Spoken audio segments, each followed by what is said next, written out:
السلام على الحسين. جب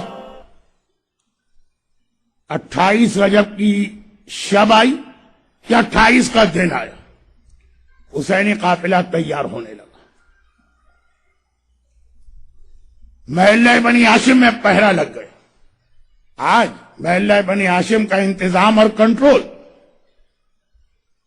عباس جیسے غیرت مند بھائی کے ہاتھ میں. بالغ تو بالغ، نابالغ ممیز بچہ بھی آج محلہ بنی ہاشم کی کسی گلی سے نہیں گزر سکتا. حسین کا حرم جا رہا اور سواریاں بھی کس شان کے ساتھ لائی گئی تھی. جب وارث زندہ ہوتے ہیں نا، جب بہنوں کے پردے کے محافظ بھائی زندہ ہوتے ہیں نا، تب اسی انداز کا اہتمام ہوتا ہے. محملیں بھی ہیں، ہماریاں بھی ہیں. ویسے تو ساری زندگی اپنے لال کا ماتم کرنے والی فاطمہ، لیکن آج میں کچھ مومنین کے گریے کی آواز ابھی سے سن رہا ہوں. آپ کا تو گریہ ابھی شروع ہوا ہوگا، لیکن رات کا اندھیرا چھایا اور پھر نیا ایام عذاب فاطمہ زہرا کے ماتم کی کا کیفیت ہوگی. 28 رجب کا قافلہ تیار ہو رہا. محملیں بھی ہیں، ہماریاں بھی، پردے بھی، اور ہر ایک کو سوار کرنے والے اس کے وارث بھی. آج کوئی ماں آئے گی تو اسے کسی خیر کا سہارا نہیں لینا ہے، آج اس کا بیٹا زندہ. آج اگر کوئی بہن آئے گی اسے کسی غیر کا سہارا نہیں لینا، اس کا غیرت مند بھائی زندہ. آج اگر کوئی بیٹی آئے گی تو باپ اسے گود میں اٹھا کے محمل میں بٹھائے گا. آج شمر کے تماچے نہیں لگیں گے، آج ہمارے ساتھ کے کوڑے نہیں پڑیں گے. حسینی قافلہ تیار ہو گئے. میرے آقا کو سورج ڈوبنے سے پہلے پہلے مدینے سے نکلنا تھا. چنانچہ جب سواریاں آ گئی، انتظامات مکمل ہو گئے. ایک بار پیغام، حسین کا پیغام بیت الشرف میں گیا. کنیز سے کہا جا کے میری زینب سے کہہ دو کہ سواریاں آ گئی، اب چلنے کی تیاری کر. اور اس موقع کے صرف 2 جملے بیان کر کے آج آقا حسین کا اتنا ہی سفر بیان کرنا. اب جب یہ سواریاں تیار ہو گئی تو صغرا ایک مرتبہ آگے بڑھ کر رباب کے قریب آتی. اماں، میں نے اب تک اپنے بھائی اصغر کو گود میں بھی نہیں لیا. اصغر کی پیدائش کو 2 ہفتے بھی نہیں ہوئے اور صغرا اس 2 ہفتے سے بیمار بچی نے اس نومولود بھائی کو اب تک گود میں نہ لیا تھا. لیکن جب دیکھا کہ آج میرا بھائی جا رہا، اما ایک لمحے کے لیے اصغر کو میری گود میں تو دے دی. مرحوم خطیب اعظم مولانا غلام عسکری صاحب علی اللہ مقامہ یہ جملے اکثر نقل کیا کرتے. رباب نے اصغر کو صغرا کی گود میں دیا. ننھی بہن نے بھائی کو لیا، کان پہ منہ رکھ کے صرف ایک جملہ کہا.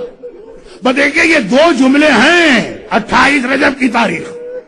پہلا جملہ بہن بھائی سے کہہ رہی، دوسرا جملہ باپ کو بیٹے سے کہنا پڑا. صغرا نے صرف اتنا کہا، بھیا سب مجھے چھوڑ کے جا رہے ہیں، کیا تم بھی مجھے چھوڑ کے چلے جاؤ؟ اکبر کا جانا تو ضروری ہے، صغرا بھی جانتی ہے تو بھی مجھے چھوڑ کے چلا جائے گا. بس یہ جملہ جو سننا تھا، حیات علی کا پوتا نا، بھائی اس طرح سے بہن کے سینے سے چمٹ گئے. جب رباب آگے آئی، اصغر بیٹا قافلہ تیار ہو چکا ہے، تیری ماں کو جانا ہے، میری گود میں آ جا. بیٹا اصغر آنے کو تیار ہے. کلثوم آگے بڑھی، کبرا آگے بڑھی، فروا آگے بڑھی، حتیٰ یہ کہ زینب آگے بڑھی، لیکن اصغر ہے کہ بہن کی گود چھوڑنے کو تیار نہیں. حسین نے پیغام پہ پیغام بھیجوا. جب تیسری مرتبہ حسین کا پیغام ملا تو حسین خود آ گئے. زینب بہن، یہ جملہ ابھی بھی آپ سن رہے ہیں، مصائب کے اگلے حصے میں بھی سنیں گے. زینب بہن، زینب شریکت الحسین ہے، ہر منزل پہ حسین کے ساتھ ہے، حسین کے کاموں میں معاون ہے. تو کہا کہ زینب بہن، تمہیں پتا ہے کہ مغرب سے پہلے ہمیں مدینہ چھوڑنا، اتنی دیر کیوں ہو رہی؟ زینب نے کہا بھیا اصغر نہیں مان رہا. اس طرح سے صغرا سے چمٹ گیا ہے کہ سغرا کی گود چھوڑنے کو تیار نہیں. میرا آقا آگے بڑھ، صرف ایک جملہ کا، پہلے جملے نے اصغر کو سغرا سے اس طرح چمٹا لیا، اور اگلا جملہ گویا ایک مرتبہ اصغر اچھل کے بہن کی گود سے باپ کی گود میں آ گیا. اگلا جملہ صرف ایک دوسرا جملہ حسین نے کہا، اصغر میں تجھے کبھی تیری بہن سے الگ نہ کرتا، لیکن جو جہاد میں کربلا میں کرنے جا رہا ہوں وہاں مجھے تیری ضرورت پڑے گی. تو میری فوج کا سب سے بڑا سپاہی بنے گا، وہ اتنا سننا ہے، بابا کی فوج کو میری ضرورت ہے. اصغر ایک بار بہن کی گود سے باپ کی گود میں آ گیا. مگر اس جملے کو بتاتے ہوئے ایک جملہ میں اور کہہ گیا، اس کی بھی وضاحت ضروری ہے. سغرا کب آئی رباط کے پاس؟ جب سغرا کو پتا چل گیا کہ میں بابا کے ساتھ نہیں جا رہی ہوں. جب تک سغرا کو امید تھی کہ میں بھی بابا کے ساتھ جاؤں گی تو دل میں خیال تھا آگے جب میں صحت یاب ہو جاؤں گی تب اصغر کو گود میں لوں گی. جب یقین ہو گیا کہ میں نہیں جا رہی تو سغرا کو یہ یقین کیسے ہوا؟ ایک عجیب منزل آ گئی، عجیب منزل. صاحبان اولاد میری بات سے اتفاق کریں گے، ایک آدمی کی 6 اولادیں، 3 کو ایک چیز دے اور 3 کو نہ دے تو صبر آ جاتا، 4 کو دے 2 کو نہ دے تب بھی صبر آتا. لیکن ایک آدمی اپنی ساری اولاد کو ایک چیز دے رہا ہو، ایک کو دیکھ کر کہہ دے تمہیں نہیں ملے گی. جس کو نہیں ملے گی وہ چیز اس کے دل میں کیا قیامت گزرے گی. میری خطا کیا ہے، میری غلطی کیا ہے، آخر مجھے کیوں محروم کیا جا رہا؟ جب حسین نے اعلان کر دیا آج میری ساری بیٹیاں میرے ساتھ چلیں گی، سغرا میرے ساتھ نہیں جائے گی. سب میرے ساتھ چلیں گے، سغرا میرے ساتھ نہیں چلے گی. ذرا سوچئے، ننھی سغرا کے ذہن میں جا کے دیکھیے، ہائے بیٹی پہ کیا قیامت گزر رہی ہے. ارے میرا بابا سب کو لے کے جا رہا، مجھے لے کے کیوں نہیں جا رہا؟ اور واقعاً یہ مسئلہ ہمارے اور آپ کے سوچنے کا تھا جب تک وہ روایت میرے سامنے نہ آئی. کون سی روایت؟ حسین نے کہا بیویوں اب جاؤ سغرا کو خدا حافظ کہنا، لیکن دیکھو بس جلدی سے جانا، خدا حافظ کہہ کے آ جانا. کوئی بیوی سغرا کے پاس ٹھہرے نہیں.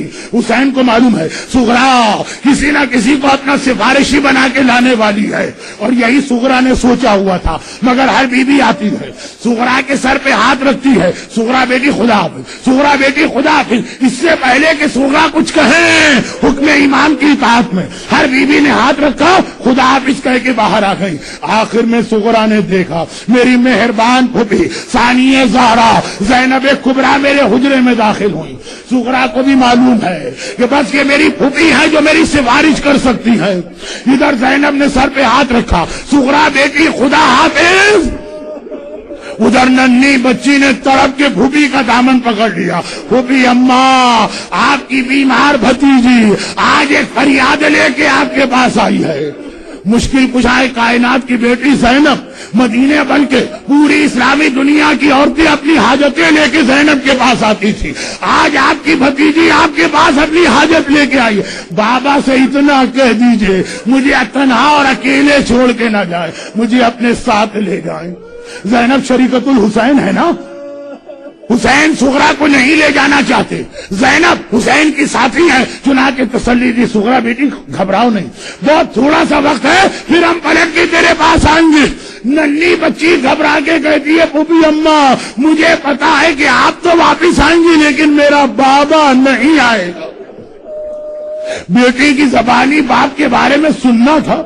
زینب طرف کی بیٹی یہ کیا کہہ دیا؟ اب وہ گھبراہٹ میں سغرا کہہ اٹھی پھوپھی اماں کل رات کو میری آنکھ کھل گئی، میرا دل گھبرا رہا تھا، گھر والے سو رہے تھے، میں ایک بار حجرے سے صحن میں گئی تو میں نے ایک عجیب منظر دیکھا. گھر کی پچھلی دیوار ہے، وہاں پہ ایک سیاہ پوش بیوی بیٹھی ہے. ہائے میرا لال، ہائے میرا بیٹا، ہائے میرا حسین کہہ کے میرے بابا کا ماتم کر رہی. پھوپھی اماں میں نے پہچان لیا یہ میری دادی فاطمہ زہرا ہے جو میرے بابا کا ماتم کر رہی. ماں کا نام سننا تھا، اب تو زینب سے بھی برداشت نہ ہوا، کہا سغرا چل میں تیری سفارش کرتی ہوں۔ ایک مرتبہ سغرا کا ہاتھ پکڑ کے زینب حسین کے حجرے میں آئی۔ اللہ اللہ، یہ دو سفارشیں ایسی ہیں کہ حسین نے سفارش کرنے سے پہلے ہی ایک مرتبہ جواب دے دیا تھا۔ ایک جب سکینہ عباس کو لے کے آئی تھی، چچا چلے میں آپ کی سفارش کرتی ہوں، اور اس سے پہلے آج مدینہ 28 رجب زینب حسین کے حجرے میں سغرا کو لے کے داخل ہوئی۔ حسین نے منظر دیکھا، امام وقت ہے نا، امام زمانہ ہے نا، سمجھ گئے، کہا زینب بہن میں سمجھ گیا سغرا کو کیوں لا رہی ہو۔ زینب سغرا کی سفارش نہ کرنا، میں اپنی ہر بچی کو لے جاؤں گا مگر سغرا کو لے جانے کو تیار نہیں ہوں۔ اب زینب پریشان ہوئی، بھیا آخر میری سغرا کی غلطی کیا ہے؟ عجیب جواب دیا آقا نے، پتہ نہیں آپ اسے برداشت کر پائیں کہ برداشت نہ کر پائیں۔ عجیب جواب دیا میرے آقا حسین نے۔ حسین نے کہا زینب میں اپنی ہر بیٹی کو لے جاؤں، سغرا کو نہیں لے جا سکتا۔ ارے ہم اور آپ پوچھے مولا کیوں؟ تو حسین کا جواب یہ ہوگا میری باقی جتنی بیٹیاں ہیں یا وہ میرے نانا رسول خدا کی شبیہ ہیں یا وہ میرے بابا علی مرتضیٰ کی تصویر ہے، لیکن میری سغرا میری ماں فاطمہ زہرا کی شبیہ ہے۔ ہائے حسین، بازار کوفہ، دربار شام، بنوائے ہائے نامحرموں میں حسین اپنی ماں فاطمہ زہرا کی شبیہ کو بے مقنع چادر کیسے دے۔